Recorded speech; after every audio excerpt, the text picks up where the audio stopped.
Hello, आप देख रहे हैं हिमाचल टुडे। मैं हूं Neha Shukla, welcoming you all in our special show insights with Vishal Sood.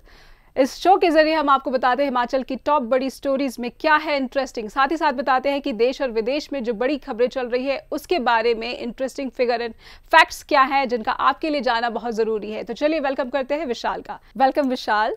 Thank you Neha.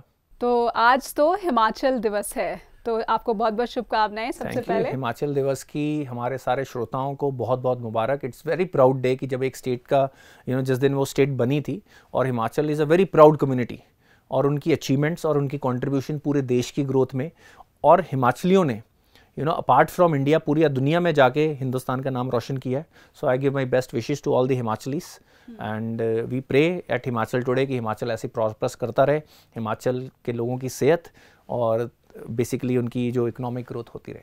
जैसे पीएम मोदी ने भी ट्वीट करके कहा है कि हिमाचल के लोगों ने अपने चैलेंजेस को ही अवसरों में चेंज कर दिया, यानी अपॉर्चुनिटीज़ में चेंज कर दिया। तो आपका क्या कहना है इस बारे में? देखो, पीएम मोदी ने, इवन अमित शाह जी ने, हमारे जो मुख्यमंत्री हैं जयराम ठाकुर जी, उनकी बहुत तारीफ़ की है। He is a very young politician, very young, और उनको बड़ा इंपॉर्टेंट रोल मिला। और जो नई नई पॉलिसीज़, चाहे टूरिज़्म को लेके जो एक मेजर सेक्टर है, और ऐसे ही कुछ नेचुरल ऑर्गेनिक प्रोडक्ट्स को लेके हिमाचल में काफ़ी ग्रोथ हुई है। और जो इंडस्ट्रियल एरियाज़ बनाए गए हैं जो which are on a planar side, चाहे बद्दी की मैं बात करूँ, सोलन डिस्ट्रिक्ट के नालागढ़ टाइप, तो उस तरह से एक मोर वाइड स्प्रेड ग्रोथ हिमाचल को मिली है।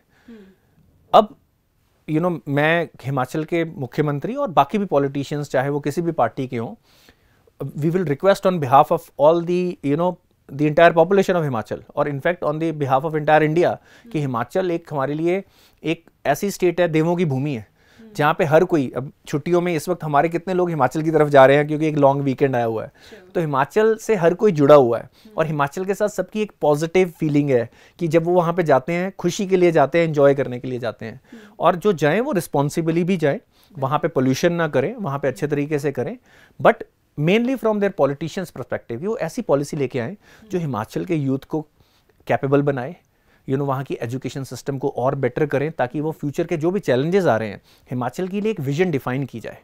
जो हमारे नेता हैं वो डिफाइन करें कि हिमाचल 2050, आज से 30 साल बाद, 28 साल बाद हिमाचल कैसा दिखना चाहिए, उसमें किस तरह के लोग होंगे, उनकी क्या कैपेबिलिटीज़ होंगी, किस तरह की इंडस्ट्रीज़ आएंगी, क्या क्या चीज़ें की जा सकती हैं, नॉन पोल्यूटिंग इंडस्ट्रीज़ कौन सी आ सकती हैं। देखो, जो टूरिज्म है उसके बारे में बहुत बात हो चुकी है। अब टूरिज्म को हाई एंड टूरिज्म कैसे बनाया जाए? It should not be, tourism एक स्विट्जरलैंड में भी होती है और हिमाचल में भी होती है। हिमाचल इस, I would say, dare say, Switzerland is great, कि हिमाचल के पास उससे भी सुंदर सीनरी है, पर क्या हम पूरे वर्ल्ड के लोगों के लिए वो हाई वैल्यू टूरिज्म क्रिएट कर सकते हैं? दिस इज द विजन, कि जहाँ पे आपके पास हाई स्पेंडिंग, जो दुनिया के सबसे ज़्यादा स्पेंडिंग वाले लोग हैं वो आएँ, और एक सस्टेनेबल तरीके से, अगेन सस्टेनेबल तरीके से टूरिज्म कैसे की जाए, उनको कैसे हमारी नेचुरल ब्यूटीज़ दिखाई जाएं, again in a sustainable manner, ताकि हमारे जो हिमाचल के लोग हैं उनकी इनकम बढ़े।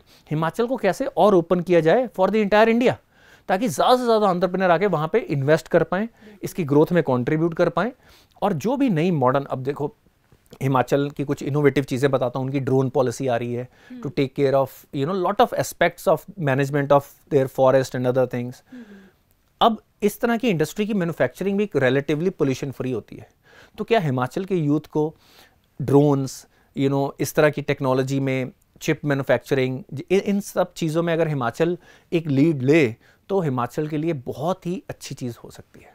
हिमाचल में एक और इशू जो है बहुत ही सीरियस लग रहा है कि चिट्टा, जो कह रहे हैं कि जो हिमाचल से सीज किया जा रहा है, जो पुलिस यहाँ पर बरामद करी, वो काफ़ी ज़्यादा हार्मफुल है, और जो सीजर हुए हैं वो पिछले 5 सालों में काफ़ी ज़्यादा उनमें मेनी फोल्ड इंक्रीज़ है। तो इस कंसर्न को किस तरह से देख रहे हो आप? लुक, ये एक बहुत ही सीरियस इशू है। हम पहले भी बात कर रहे थे कि जो ड्रग्स हैं उसका इम्पैक्ट बहुत है। ड्रग सिर्फ ये नहीं है कि कुछ लोग ड्रग्स ले रहे हैं, सीजर हुए हैं, इसका मतलब कि गवर्नमेंट को अब अलर्ट होना चाहिए, इंटेलिजेंस को, जो भी पुलिस इंटेलिजेंस है या जो भी और एजेंसीज हैं, सेंट्रल एजेंसीज हैं, they should be very very careful कि हिमाचल एक प्रिस्टीन स्टेट है, बहुत ही सुंदर और एक अच्छी जगह है, ड्रग्स की वजह से ख़राब ना हो जाए। ड्रग का इम्पैक्ट बहुत बड़ा होता है। जब कहीं किसी स्टेट में ड्रग्स आती हैं, ये नहीं है कि कुछ लोग ड्रग एडिक्ट हो जाते हैं, उसका इम्पैक्ट बहुत जगह पे, उससे सिस्टम में करप्शन आती है पहले तो। इसका मतलब कि जो लोकल लॉ एंड ऑर्डर के ऑफिशियल्स हैं वो शायद इन्वॉल्व हैं, इससे करप्शन बढ़ती है सिस्टम के अंदर, और ये माना जाता है कि हिमाचल में करप्शन कम है, हिमाचल के लोग अच्छे होते हैं, ये भी एक जनरली हिमाचल की परसेप्शन रही है। तो उससे करप्शन बढ़ेगी, लालच बढ़ेगा। दूसरी बात, जहाँ जहाँ पे ड्रग की प्रॉब्लम बढ़ती है वहाँ पे नेबरहुड्स ख़राब होते हैं, नेबरहुड बड़े तरीके से। एक तो लेट से कि जिस मोहल्ले में या जिस एरिया में ड्रग एडिक्ट ज़्यादा होंगे उनके घरों की वैल्यू सीधी कम हो जाती है, फिर वहाँ पे इन्वेस्टमेंट्स बंद हो जाती हैं, वहाँ पे बिजनेस नहीं खुलते हैं, तो वहाँ के लोकल लोगों को बिजनेस अपॉर्चुनिटीज़ जिन्होंने लीगल बिजनेस करने हैं इसकी वजह से वो सारे बिजनेस आउट होने शुरू हो जाते हैं, फिर वहाँ पे क्राइम बढ़ना शुरू हो जाता है। कल को किसी भी एंटी सोशल एलिमेंट ने किन्हीं लोगों को यूज़ करना है for crime against the society, ये जो ड्रग एडिक्ट्स होते हैं वो उनके लिए सबसे ईजी सोर्स बन जाते हैं। तो गवर्नमेंट को अभी से ही, इससे पहले की बात हाथ से निकले, I am sure government will look into it, हमें इनकी रिहेबिलिटेशन, ये जो बच्चे जो ड्रग एडिक्ट हो रहे हैं उनका नंबर आइडेंटिफाई करें कि किस डायरेक्शन में जा रहा है और उनकी रिहेबिलिटेशन पे जल्दी से जल्दी काम करें, ये एक क्रिटिकल चीज़ रहेगी। रूस ने एक बहुत बड़ा थ्रेट दिया है कि अगर नेटो के अंदर जाते हैं फिनलैंड एंड स्वीडन तो वो वेपन जो कि सबसे ज़्यादा वर्स्ट वेपन है वर्ल्ड का, न्यूक्लियर वेपन की बात कर रहा है। इस थ्रेट को किस तरह से आप देख रहे हो?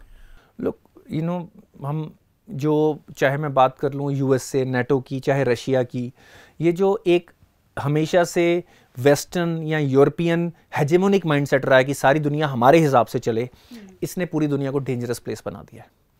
इसीलिए मैं हमेशा बात करता हूँ कि अगर इंडिया पावरफुल होती है तो पूरी दुनिया के लिए अच्छा है, क्योंकि जो इंडिक वैल्यू सिस्टम है वो सबको साथ लेने वाला है, जबकि जो वेस्टर्न यूरोपियन इंपीरियलिज्म है, जो पहले उनकी कॉलोनियलिज्म का सक्सेसर है, वो पूरी दुनिया के लिए डेंजरस है। इसमें सारे ही कोलेक्टिवली इसके लिए जिम्मेदार हैं। Why is NATO saying again and again कि भाई हमने एक्सपेंड करना है, जबकि 1990 की ट्रीटी में ये बोल दिया गया था कि नेटो की अब एक्सपेंशन नहीं होगी, इन्हीं कंडीशंस पे यूएसएसआर को ब्रेक करने के लिए एग्री किया गया था। उसके अलावा Russia is also taking this instance, और कि भाई मेरे को अपने आप को स्ट्रॉन्ग दिखाने के लिए या इंटरनल पॉलिटिक्स के लिए they are trying to develop more weapons. उन्होंने बोला कि हम हाइपरसोनिक और न्यूक्लियर वेपन्स डिप्लॉय करेंगे और हमें बढ़ाने पड़ेंगे। So that is their threat, so it means that they will get into an arm race. तो ये बेसिकली उस टिपिकल इंपीरियलिस्टिक और हेजेमोनिक माइंडसेट का नतीजा है, जिसकी वजह से आज लाखों लोग मर रहे हैं, कितने लोगों के पास आज अनाज की कमी हो गई है। मैं तो इमेजिन करके I worry about those kids, वो about those women, about those old people जिनके पास दवाइयाँ नहीं है। And I appreciate the efforts made by government of India कि हम वहाँ पे दवाइयाँ और खाना भेजने को रेडी हो रहे हैं। तो ये सिचुएशन को एस्केलेट किया जा रहा है, it will create even more problem, और वॉर को अब इस वक्त रोकना बहुत ज़रूरी हो गया है। अदरवाइज़ ये एक वॉर धीरे धीरे जब बहुत देर चलती रहती है ना, वो अपने ही एक माइंड बना लेती है, फिर वो लोगों के कंट्रोल से चली जाती है, फिर वो किस डायरेक्शन में जाएगी ये नेता समझ नहीं रहे हैं कि ये उसको कंट्रोल ही नहीं कर पाएंगे। विशाल, सीबीएसई ने एक बड़ा डिसीजन लिया कि वापस से जो क्लास 10th के एग्जाम हो गए वो पिछले पैटर्न के अकॉर्डिंग हो गए, क्या कहेंगे इसे लेकर आप? Look, basically even for 10th and 12th once in a year exam की जो ट्रेडिशनल पॉलिसी उस पर जा रहे हैं, एंड बेसिकली जो इसमें उसमें कोई इशू नहीं है। मेजर जो डाउट आ रहा था लोगों के मन में कि जो नेशनल एजुकेशन पॉलिसी में कॉन्टिन्यूस इवेल्युएशन और असेसमेंट की बात है, कहीं वो तो नहीं रह जाएगी। मेरे को लगता है assessment is different and examination is different. तो अगर with in the school system हम उन बच्चों की असेसमेंट कर रहे हैं, और देखो डिसीजन इसलिए भी लिया गया कि हमें फोर्स किया गया था कोविड के कारण, we were force to check that system कि क्या हम मल्टीपल टाइम एग्जाम ले सकते हैं। But the problem is, in a country like India, which is lacking resources, it is very hard to conduct multiple exam. तो हमें अपने resources को ध्यान में रख के, अपनी टीचर स्टूडेंट रेशियो को ध्यान में रख के उसके हिसाब से पॉलिसी बनानी पड़ेगी। तो once in a year examination at this stage for a country like India is a good policy. बस ये होना चाहिए कि जो नेशनल एजुकेशन पॉलिसी के जो प्रेरोगेटिव जो गोल्स हैं, इट्स अ वंडरफुल पॉलिसी, वो इंप्लीमेंट होते रहें, बच्चों की कॉन्टिन्यूस असेसमेंट होती रहे, बच्चे जो रट्टेबाजी में पड़े हुए हैं उससे निकल के अंडरस्टैंडिंग में जाएं, वो इंपॉर्टेंट पार्ट है। एग्जाम की स्कोर विल नॉट मैटर अगर लोग चीज़ों को समझ पा रहे हैं। होता क्या कि कई बार हमारे एजुकेशन सिस्टम में कई बार एक फीलिंग ऑफ लर्निंग आती है पर एक्चुअल लर्निंग नहीं आती, क्योंकि हमारा फोकस होता है स्कोर लेना। तो हमें स्कोर से हटके जो नेशनल एजुकेशन पॉलिसी में गोल है कि भाई चीज़ों को समझना, उस पर ज़्यादा ध्यान देने की ज़रूरत है। कोविड केसेस विशाल फिर से बहुत ज़्यादा रिपोर्ट किए जा रहे हैं। दिल्ली की बात की जाए, एनसीआर की बात की जाए, कुछ स्कूल्स में भी रिपोर्ट किए गए हैं, स्कूल्स को वापस ऑनलाइन क्लासेस पे जाना पड़ा है। क्या ये दोबारा से किसी तरह का थ्रेट लग रहा है या फिर कुछ जल्दी हम इस डिसीजन पे आ रहे हैं?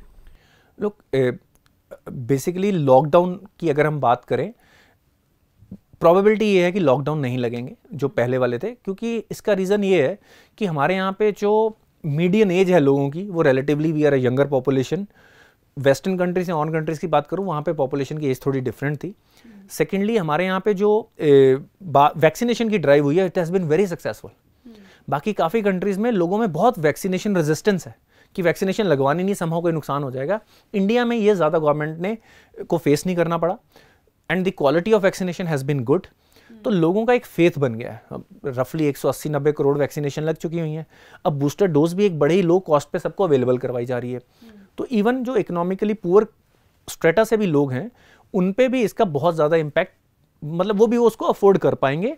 तो आई होप ये लॉकडाउन जैसी सिचुएशन ना आए, क्योंकि ऑलरेडी यूक्रेन रशिया क्राइसिस के कारण हमारे जो ग्रोथ है, जो एनर्जी प्राइसेस बढ़े उस पर बहुत इंपैक्ट हुआ है। एंड आई सीरियसली होप कि ये लॉकडाउन वाली सिचुएशन ना बने, और मेरे को प्रॉबिलिटी यही लग रही है ये ऐसे चलता रहेगा। Thank you Vishal, thank you very much for your interesting inputs about these topics. तो फिलहाल हिमाचल टुडे में इतना ही। लगातार हम आपको हिमाचल की टॉप स्टोरीज देते रहेंगे और इनसाइट्स विद विशाल सूद के जरिए हिमाचल की टॉप स्टोरी और देश और विदेश की टॉप स्टोरी पर इंटरेस्टिंग इनपुट्स आपके सामने लेकर आते रहेंगे। फिलहाल इतना ही, नमस्कार। थैंक यू विशाल, आपने इतने सारे इंटरेस्टिंग फैक्ट्स बताए इन स्टोरीज़ को लेकर, और होपफुली हमारे व्यूवर्स ने भी एंजॉय किया होगा आज के इस वीडियो को। तो व्यूवर्स, अगर आपको हमारा ये वीडियो पसंद आया है तो हमें सब्सक्राइब करना ना भूलें, हमारे वीडियो को शेयर करें और लाइक करना ना भूलें। हम हर रोज़ insights with Vishal Sood show के जरिए लेकर आएंगे हिमाचल की टॉप स्टोरी के इंटरेस्टिंग फैक्ट्स, और साथ ही साथ देश और विदेश में क्या इंटरेस्टिंग चल रहा है उसके बारे में इंटरेस्टिंग फैक्ट्स क्या है जिसका आपके लिए जानना बहुत ज़रूरी है। तो फिलहाल इतना ही, नमस्कार।